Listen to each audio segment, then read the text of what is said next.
नमस्कार. प्रसार माध्यमच्या या विशेष कार्यक्रमामध्ये मी संदीप पुन्हा एकदा तुम्हा सगळ्यांचं स्वागत करीतो. सध्या IPLचे मॅचेस सुरू आहेत आणि IPLमध्ये वेगळ्या प्रकारचे विक्रम रचले जात आहेत. त्याच पद्धतीनं तापमानाचे सुद्धा अनेक रेकॉर्ड्स हे नोंदवले जात आहेत. कधी वाटलं नव्हतं की पश्चिम महाराष्ट्रामध्ये तापमानाची इतक्या प्रमाणामध्ये नोंद होईल, परंतु पश्चिम महाराष्ट्रच आणि त्याचबरोबर संपूर्ण महाराष्ट्र आणि देशभरामध्ये ज्या पद्धतीची एक उष्णतेची लाट आलेली आहे, त्याच्यामुळं त्याचा परिणाम जनजीवनावरती होताना पाहायला मिळतोय. एवढंच नव्हे तर काही दिवसांपूर्वी महाराष्ट्राचे मुख्यमंत्री देवेंद्र फडणवीस यांनी हे वाढतं तापमान लक्षात घेऊन SOP तयार केली आणि कशा पद्धतीनं नागरिकांनी काळजी घ्यायला हवी या पद्धतीचे त्यांनी एक भूमिका मांडली.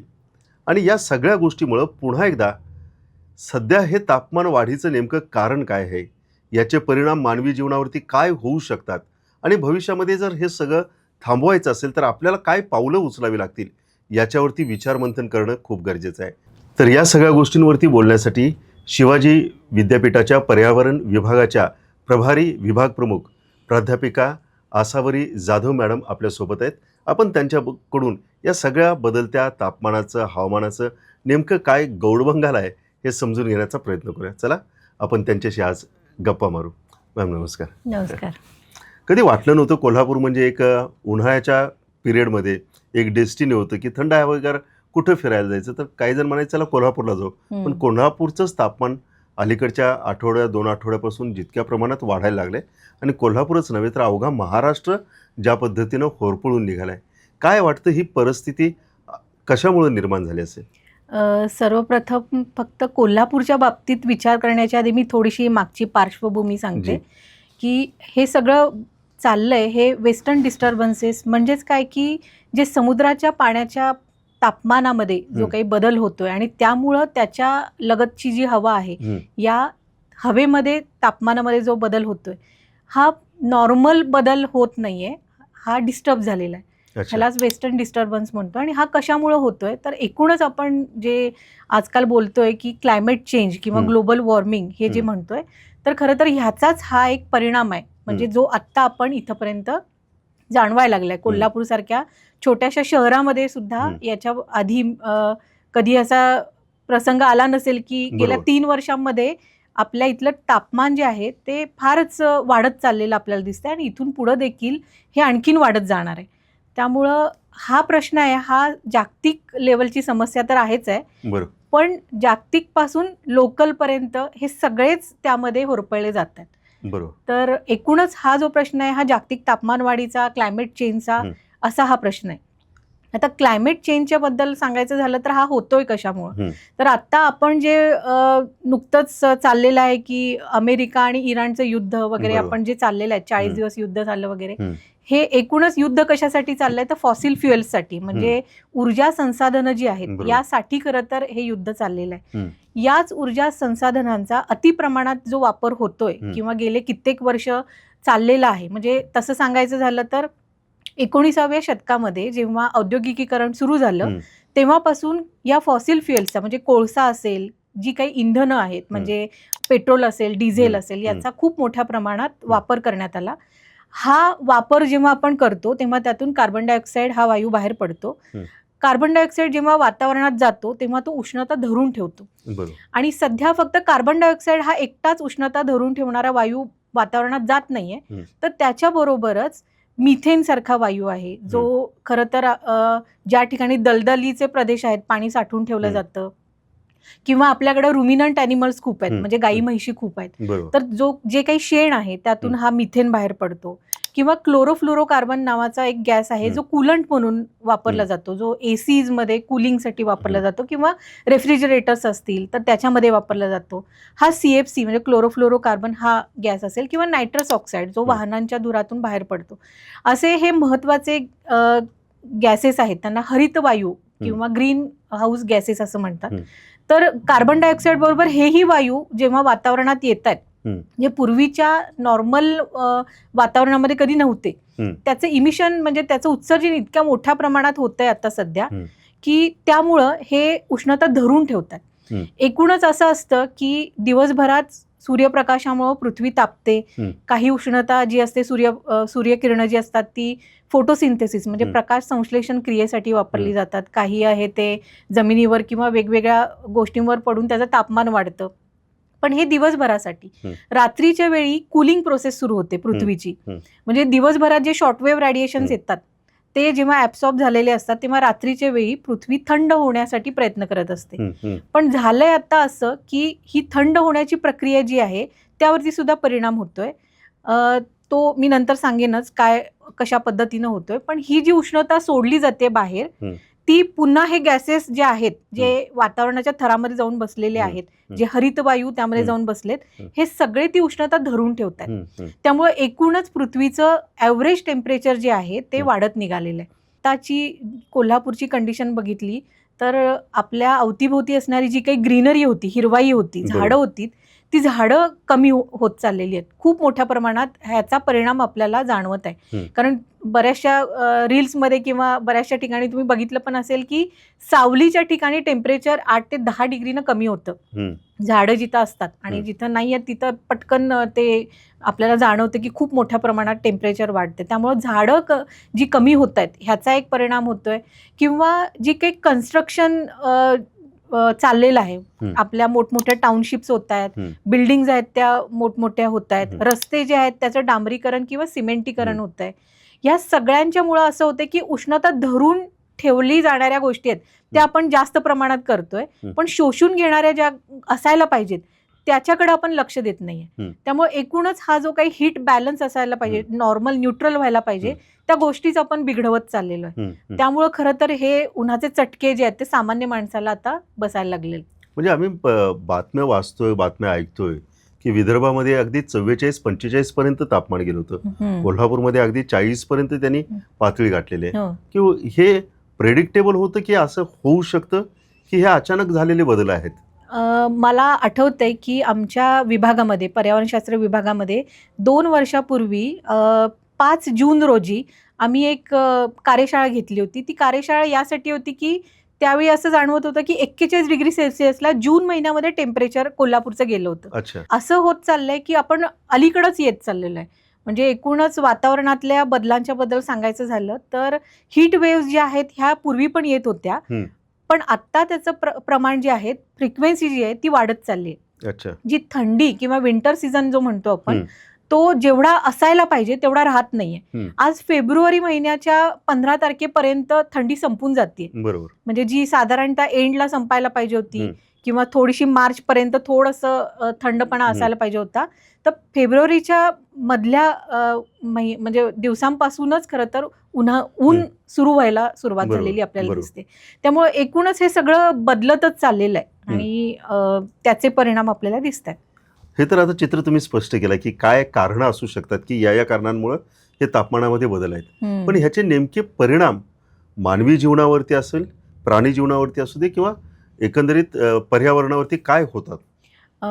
परिणामांच्या बद्दल सांगायचं झालं तर अगदी ग्लोबल लेवलपासून सांगायचं झालं तर आपल्या पृथ्वीवरती आर्टिक आणि अंटार्क्टिकवरती ग्लेशियर्स आहेत, म्हणजे बर्फ आहे. आणि जेव्हा पाण्यात म्हणजे एकूणच तापमान वाढतं, पृथ्वीच्या भोवती असणारं गॅशियस एन्व्हलप जे म्हणतो आपण, वातावरण म्हणतोय, त्याचं जर का टेम्परेचर वाढत असेल तर त्यामुळं हे ग्लेशियर्स मेल्ट होतात. पाणी खूप मोठ्या प्रमाणात म्हणजे बर्फ वितळल्यामुळं हे पाणी समुद्राच्या मध्ये जातंय.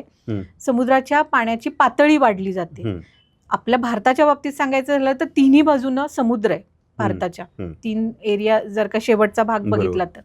त्यामुळं आपल्याला तसं बघितलं तर अगदी मुंबई सुद्धा धोक्यात आहे, चेन्नई सुद्धा धोक्यात आहे. म्हणजे जे समुद्राच्या किनाऱ्याला असणारे जे काही भाग आहेत हे समुद्राच्या पाण्याच्या पातळीत वाढ झाल्यामुळं ह्यांच्यावरती परिणाम होणार आहे. जेव्हा आपण आपल्या उत्तर भागाचा विचार करतो तर नॉर्थ ईस्टर्न एरियाला आपल्याला जो काही पाण्याचा प्रमुख स्रोत असेल तर गंगा यमुना सारख्या ज्या नद्या आहेत तर ह्यांच्या वाहण्यामुळं पाणी मिळतं.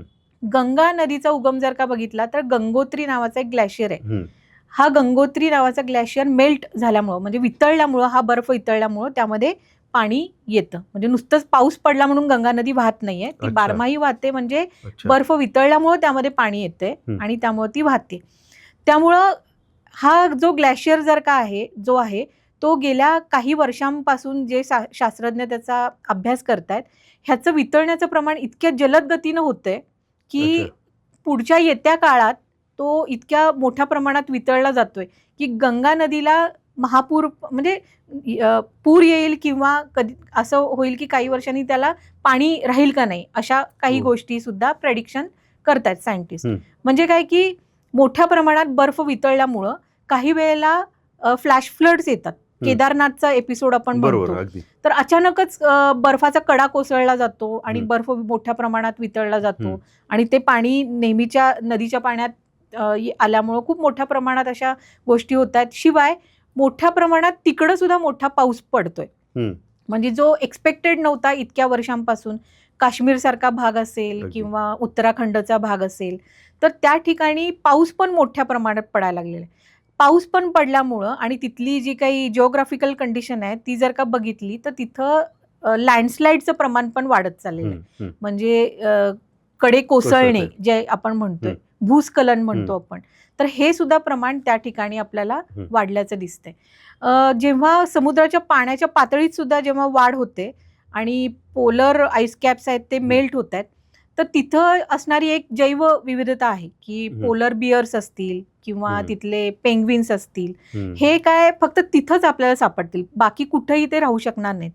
तर त्यांचा रहिवास आहे तो धोक्यात आलेला आहे. म्हणजे असं बऱ्याचशा, म्हणजे फक्त तेच नाहीत, तर टेम्परेचरमध्ये थोडा जरी बदल झाला, म्हणजे आपण म्हणतो की आपल्याला ताप आला म्हणजे थोडंसंच टेम्परेचर वाढलेलं असतं, असं फार 10 डिग्री आणि असं काही वाढलेलं नसतं, पण थोडंसं टेम्परेचर जरी आपल्या बॉडीचं वाढलं तरी सुद्धा आपल्याला अस्वस्थ होतो आपण. तसंच जर का बाकी म्हणजे एकूणच वातावरणामध्ये टेम्परेचर वाढत चाललं असेल, तर बाकीचे जे काही पशुपक्षी असतील, कीटक असतील, सूक्ष्मजीव असतील अगदी, तर त्यांच्यामध्ये सुद्धा ज्या काही मेटाबॉलिझम आहे त्यांचं, म्हणजे जी काही प्रक्रिया असते, जीवन प्रक्रिया, तर त्याच्यावरती परिणाम होताना आपल्याला दिसत आहे. ऑस्ट्रेलियामध्ये आम्ही महापूर बघितलेत, हो. चायनामध्ये महापूर बघितले. एवढंच नव्हे तर जिथं वाळवंट म्हटलं जातं त्या दुबईमध्ये सुद्धा इतका पाऊस पडला की अक्षरशः जहाजांसारखे नाही, हे सगळं वातावरणातल्या बदलांमुळे घडते. हो. आणि आपण त्यासाठी तयार नाहीये. म्हणजे आपण आपलं भारताच्या बाबतीत सांगायचं झालं तर भारत हा कृषीप्रधान देश आहे. बरोबर. म्हणजे कोविडच्या काळात सगळं थांबलं होतं, पण शेतकरी होता म्हणून आपल्याला अन्न मिळालं खरं तर. पण आता असं झालं की बाकीचं सगळं काही ना काहीतरी करून ते चाललेलं आहे. पण आज जास्तीत जास्त परिणाम ह्या वातावरणातल्या बदलाचा होतोय तो शेतकऱ्यांवरती होतोय. बरोबर. म्हणजे आधीच त्यांचे प्रश्न खरं तर कमी नव्हते, पण आता हे वातावरणातले बदल, म्हणजे पाऊस कधी येणार आहे हे माहित नाहीये आणि आता सगळं पीक सगळं चांगलं आलंय, हार्वेस्टिंग आता करायचंय, काढायचंय, काढणीला आलंय पीक आणि खूप मोठा पाऊस आला, किंवा असं झालं की खूप मोठी कीड पडली, कारण किडीचा पण जो काही म्हणजे वेगवेगळे कीटक जे आहेत, तर कीटकांच्या बाबतीत सांगायचं झालं तर टेम्परेचर वाढीचा जो काही फायदा आहे तो कीटकांना होणार आहे, त्यांची संख्या वाढते. म्हणजे शेतीमध्ये जे काही वेगवेगळे रोग येत आहेत, कीटक येत आहेत, कीटकजन्य रोग जे आहेत, तर त्यांचं प्रमाण पण वाढत चाललंय.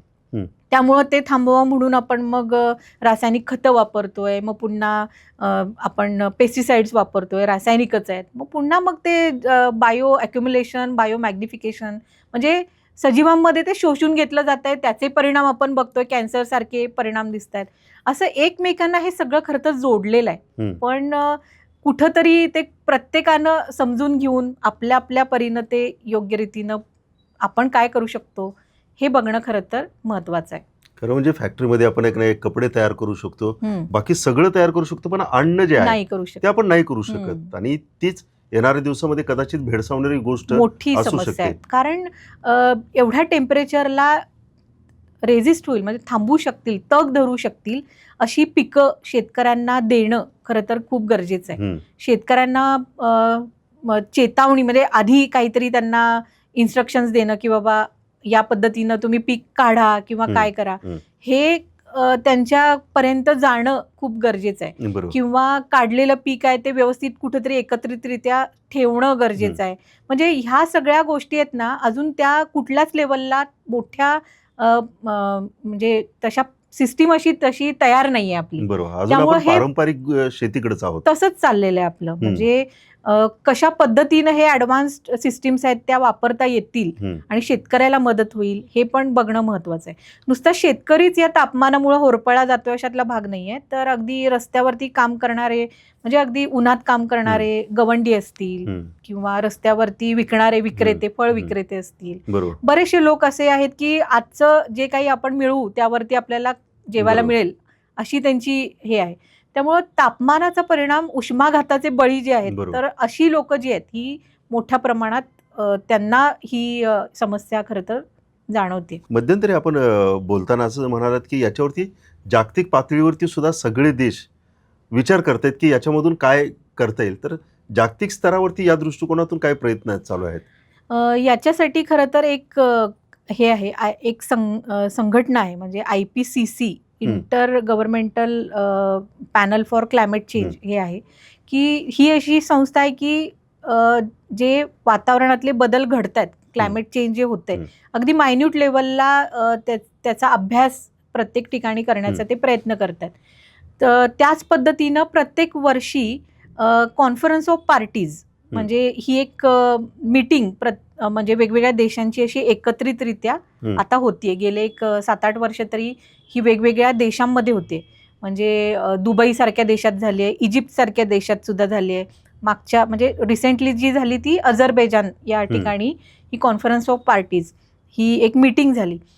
यामध्ये असं चर्चा असते की डेव्हलप कंट्रीज, म्हणजे जे विकसित देश आहेत आणि विकसनशील देश आहेत, असे सगळे एकत्र येतात आणि जागतिक स्तरावर काय करू शकू या पद्धतीनं विचार करतात. पण असं होतं की त्या ठिकाणी देखील वेगवेगळे त्यांच्यात वाद होतात की असं खरं तर केलं गेलं पाहिजे की जे विकसित देश आहेत त्यांचं खरं तर औद्योगिकीकरण खूप मोठ्या प्रमाणात झालंय, पण विकसनशील देश आहेत त्यांचं मात्र तिथपर्यंत ते पोहोचलेलं नाही. आणि दोघांनाही एकसारखा चान्स मिळायचा असेल तर विकसित देशांनी क्लायमेट फायनान्सिंग, म्हणजे काही असा अर्थपुरवठा या विकसनशील देशांना केला पाहिजे की त्यांचं इंडस्ट्रियलायझेशन होईल, वाढेल, त्यांचाही विकास होईल. पण हा विकास करताना त्यांनी ॲडव्हान्स टेक्नॉलॉजीज आहेत त्या यांना द्याव्यात, किंवा त्याच्यासाठी काही गोष्टी, म्हणजे काही ट्रेनिंग्ज असतील, किंवा त्याला आपण हे म्हणतो क्लायमेट फंडिंगच्या बाबतीत, की आपल्याकडं आपण समजा ग्रीनरी डेव्हलप केली, म्हणजे झाडं मोठ्या प्रमाणात लावली, तर त्याला म्हणजे कार्बन क्रेडिट असं म्हणतात, की त्यांच्याकडचं जे काही उत्सर्जन आहे ते होतंय, तर त्याच्यासाठी शोषून घेण्याचं मेकॅनिझम आपल्याकडं तयार करायचं. म्हणजे त्यांनी त्यासाठी पैसा आपल्याला द्यावा, ॲडव्हान्स टेक्निक्स द्यावे, किंवा कशा पद्धतीनं हे उत्सर्जन कमी करता येईल, त्यांनी कसं केलंय त्यासाठीच्या गोष्टी आम्हाला पुरवाव्यात. सोलार एनर्जी, म्हणजे रिन्युएबल एनर्जी सोर्सेस जे आहेत, म्हणजे हा सगळा प्रश्न येतोय हा उत्सर्जन कुणाचं, तर फॉसिल फ्युएल्स. तर रिन्युएबल एनर्जी म्हणजे सोलार एनर्जी असेल, विंड एनर्जी असेल, किंवा आपण जे म्हणतो पाण्यापासून ऊर्जा निर्माण करणं असेल, तर ह्यासाठी त्यांनी ज्या गोष्टी केल्या त्या आमच्याकडं पुरवणं, हे जर का झालं तर थोड्याफार प्रमाणात आपण काहीतरी म्हणजे उत्सर्जन आहे ते कमी करू शकू.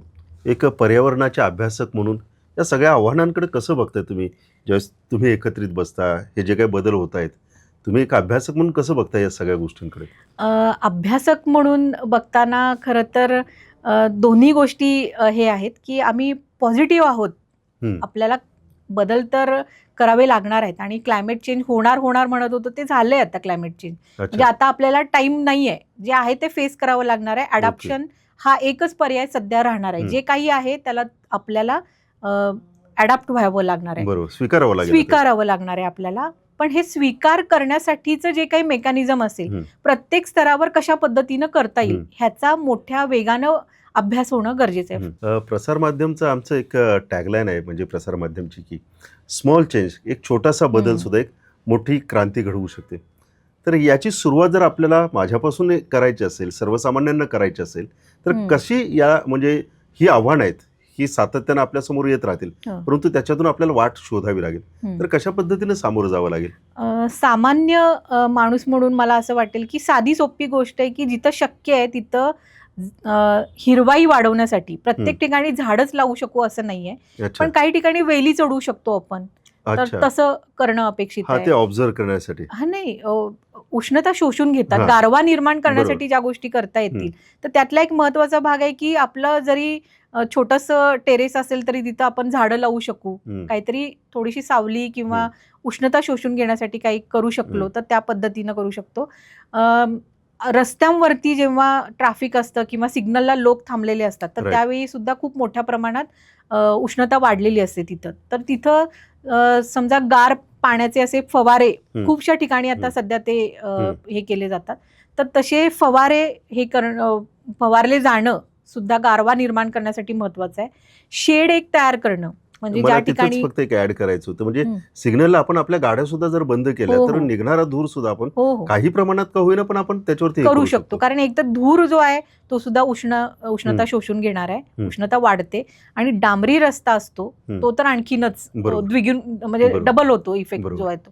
त्यामुळं ह्या ठिकाणी असं शेडनेट करणं किंवा फवारे पाण्याचे हे करणं किंवा थंड पाण्याची पिण्याची सोय जी आहे ती सर्वत्र उपलब्ध करून देणं किंवा उष्माघात होण्याचे जी काही लक्षणं असतील तर त्याच्याबद्दल सामान्य नागरिकाला त्याच्याबद्दल माहिती करून देणं, त्याचे फलक कुठं लावता येत असतील तर तसं करणं राईट. किंवा व्हॉट्सअप असेल किंवा सोशल मीडियावरती त्याचा जास्तीत जास्त गव्हर्नमेंट एजन्सीजनं ते पुढं होऊन करणं किंवा सामाजिक संस्था असं जर का काही करणारे असतील तर त्यांनी त्या पद्धतीनं पुढं येऊन लोकांसाठी या गोष्टी करणं हे सुद्धा एक महत्वाचं आहे. जे आजपर्यंत आपण जे विकास ही संकल्पना आपण जी बघतोय म्हणजे नुसतेच रस्ते बांधले किंवा मोठ्या बिल्डिंग्ज उभ्या केल्या किंवा काचेच्या मोठ्या बिल्डिंग्ज आहेत, सॉफ्टवेअरच्या सगळ्या गोष्टी आपल्याकडं म्हणजे सॉफ्टवेअर कंपन्या आल्या, विमानतळं आलीत, म्हणजे विकास होतोय अशातला भाग नाही. हे सगळं असल्यानंतर आपण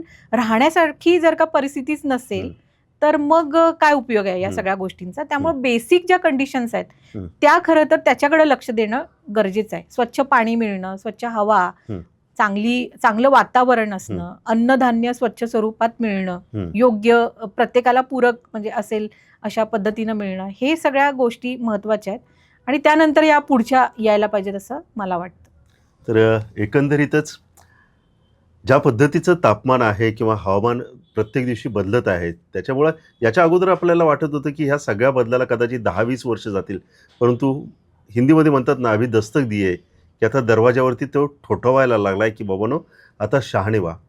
तर हे सगळे बदल आहेत आणि हे सगळे बदल जरी आपल्याला दिसायला क्षुल्लक वाटत असेल तर त्याचे दूरगामी परिणाम अगदी शेतीच्या म्हणजे मातीपासून अगदी मानवापर्यंत आणि वनस्पतीवरती कशा पद्धतीनं होतात हे सुद्धा आपण ऐकलं. परंतु याच्यामधून जर आपल्याला बाहेर निघायचं असेल तर त्यासाठी जागतिक स्तरावरती सगळ्या संघटना विविध प्रकारचे त्यांचे प्रयत्न करतायत. परंतु या सगळ्यात आपण भारतीय लोक आपल्या संस्कृतीमध्ये आपण नेहमीच म्हणतो की माझा खारीचा वाटा जर मला उचलता आला तर खूप बरं. मग होऊया ना, आपण या बदलासाठी थोडंसं तयार होऊया, आपण थोडीशी खारीचा वाटा उचलूया. आणि मॅडमनी सांगितलं की आपले लाईट्स, फॅन ज्या ज्या पद्धतीचं त्यांनी वर्णन केलं याच्यावरती आपण थोडं जरी नियंत्रण मिळवू शकलो तर पर्यावरणासाठी आपण फार मोठी मदत करू शकतो. तर एकंदरीतच हे बदलणारं वातावरण, बदलणारं हवामान आपल्याला काहीतरी सूचित करते. आपण वेळी सावध होणं हे खूप गरजेचं आहे. आज आपल्याबरोबर प्राध्यापिका आसावरी मॅडम आल्या, त्याने आपल्याशी गप्पा मारल्या आणि छान रीतीनं हा सगळा विषय उलगडून सांगितला. त्याबद्दल प्रसार माध्यमच्या वतीनं मी आपले मनापासून आभार मानतो. थँक्यू सर, धन्यवाद.